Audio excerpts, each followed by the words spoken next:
म्हणजे कुस्ती हा तसा पुरुषांचा खेळ, पण गेल्या काही काळात जसजशी क्रांती होत गेली तसं या कुस्तीला नवं रूप प्राप्त झालं.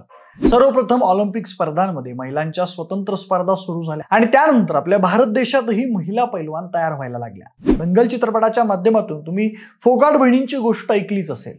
उत्तर भारतातून आलेलं महिला कुस्तीचं हे लोण महाराष्ट्रातही पसरलं आणि तेव्हापासून पुरुषांबरोबरच महिला महाराष्ट्र केसरी कुस्ती स्पर्धा सुरू झाल्या. सुरुवातीला प्रतीक्षा बागडीच्या रूपाने महाराष्ट्राला पहिली महिला महाराष्ट्र केसरी मिळाली. त्यानंतर आता नुकताच वर्धा जिल्ह्यातील देवळी येथे रामदास तडस इंडोर स्टेडियम मध्ये महिला महाराष्ट्र केसरी स्पर्धेचा अंतिम सामना पार पडला. माजी खासदार व महाराष्ट्र राज्य कुस्तीगीर संघाचे अध्यक्ष रामदास तडस यांनी या स्पर्धेचं आयोजन केलं होतं. यंदाच्या महिला महाराष्ट्र केसरी स्पर्धेत पुण्याच्या भाग्यश्री फडने बाजी मारली असून तिने मानाची गदा स्वतःच्या नावावर केली आहे. अंतिम सामन्यात भाग्यश्री फड आणि अमृता पुजारी यांच्यात झालेल्या सामन्यात भाग्यश्रीने 2-4 गुणांच्या फरकाने विजय मिळवला. म्हणूनच तिचा हा विजय नेमका कसा होता, कसा झाला सामना, त्याचाच हा संपूर्ण आढावा. नमस्कार, मी प्रथमेश आणि तुम्हाला तर माहिती आपला विषयच भारी. मंडळी, पुण्याची भाग्यश्री फड यंदाची महिला महाराष्ट्र केसरी स्पर्धेची मानकरी ठरली आहे. कोल्हापूरची अमृता पुजारी आणि पुण्याची भाग्यश्री फड यांच्यात हा अंतिम सामना पार पडला. देवळीच्या रामदास तडस इंडोर स्टेडियम मध्ये महिला महाराष्ट्र केसरी कुस्ती स्पर्धा पार पडली. हा सामना भाग्यश्रीने 2-4 ने जिंकला. भाग्यश्रीला मानाची चांदीची गदा आणि 2024-25चा महिला महाराष्ट्र केसरीचा किताब मिळाला. राज्याचे महसूल मंत्री चंद्रशेखर बावनकुळे, वर्धा जिल्ह्याचे पालकमंत्री पंकज भोयर, अनिल बोंडे, आमदार प्रताप अडसड यांनी या स्पर्धेला उपस्थिती लावली होती. ही महिला महाराष्ट्र केसरी कुस्ती स्पर्धा महाराष्ट्र राज्य कुस्तीगीर संघाच्या मान्यतेने सुरू होती. माजी खासदार आणि महाराष्ट्र राज्य कुस्तीगीर संघाचे अध्यक्ष रामदास तडस यांनी या स्पर्धेचं आयोजन केलं होतं. भाग्यश्री फडने या विजयानंतर आई वडील आणि प्रेक्षकांचे आभार मानले. ती म्हणाली, पहिली ट्रिपल महाराष्ट्र केसरी झाल्याबद्दल आनंद वाटतोय. माझे आई वडील, पती, सासू सासरे या सर्वांचा माझ्या यशात मोठा हातभार राहिलाय. पैलवानांना किती कष्ट करावे लागतात हे पैलवानांनाच कळतं. जे पराभूत झाले त्यांची तेवढीच मेहनत असते. खेळात हार जीत होत राहते. शिवाय वर्ध्यात महाराष्ट्र केसरी स्पर्धेचं अतिशय नीटनेटकं आयोजन करण्यात आलं होतं. अशा प्रकारे इतर स्पर्धा घेतल्यास मुलींना प्रोत्साहन मिळेल, जेणेकरून राज्यातील मुली खेळांकडे आकर्षित होतील. ही चांगली बाब आहे असंही मत भाग्यश्री फडने व्यक्त केला. तसेच आर्थिक कारणामुळे अनेक मुली कुस्ती अर्ध्यातच सोडून देतात.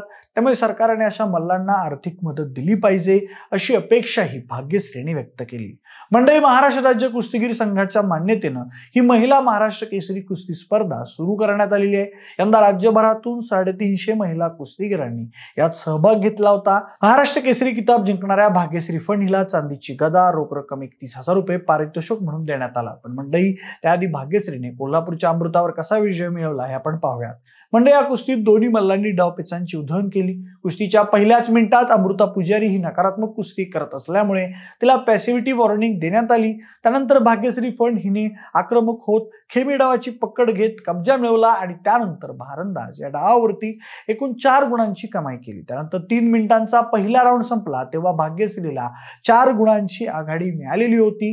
दुसऱ्या फेरीत गुणांची आघाडी असल्या कारणानं भाग्यश्री हिने बचावात्मक पवित्रा धारण केलेला होता. त्या कारणामुळे दुसऱ्या फेरीच्या पहिल्याच मिनिटात भाग्यश्रीला पॅसिव्हिटी वॉर्निंग देण्यात आली.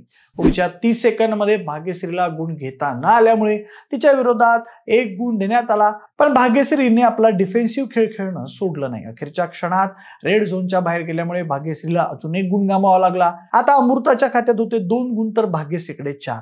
पण शेवटच्या टप्प्यात अमृता गुण मिळवू शकली नाही आणि अखेर भाग्यश्री फड हिने 2-4 अशा फरकाने अमृता पुजारीच्यावर विजय मिळवून महाराष्ट्रामध्ये महिला महाराष्ट्र केसरी होण्याचा बहुमान मिळवलेला आहे. तर तिसऱ्या स्थानासाठी वेदिका सारणे कोल्हापूर शहर, तर चतुर्थ स्थान ज्योती यादव जळगाव हिने प्राप्त केलं. पण एकूणच महाराष्ट्र राज्य कुस्तीगीर संघाच्या मान्यतेनं वर्धा जिल्हा कुस्तीगीर संघ आणि सार्वजनिक बजरंग व्यायामशाळा देवळीतर्फे ही महिला महाराष्ट्र केसरी लढत आणि वरिष्ठ महिला राज्यस्तरीय अजिंक्यपद कुस्ती स्पर्धेचं आयोजन करण्यात आलं होतं.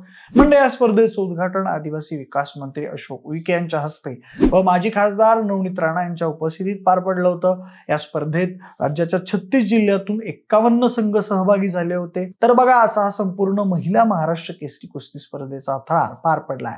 माध्यमांशी बोलताना भाग्यश्री फड हिने महाराष्ट्राच्या जनतेला आश्वासित केलं की भविष्यात आपण ऑलिम्पिक मधून पदक जिंकून आणून देऊ. विशेष भारी टीम कडून तिला तिच्या भावी आयुष्यासाठी शुभेच्छा.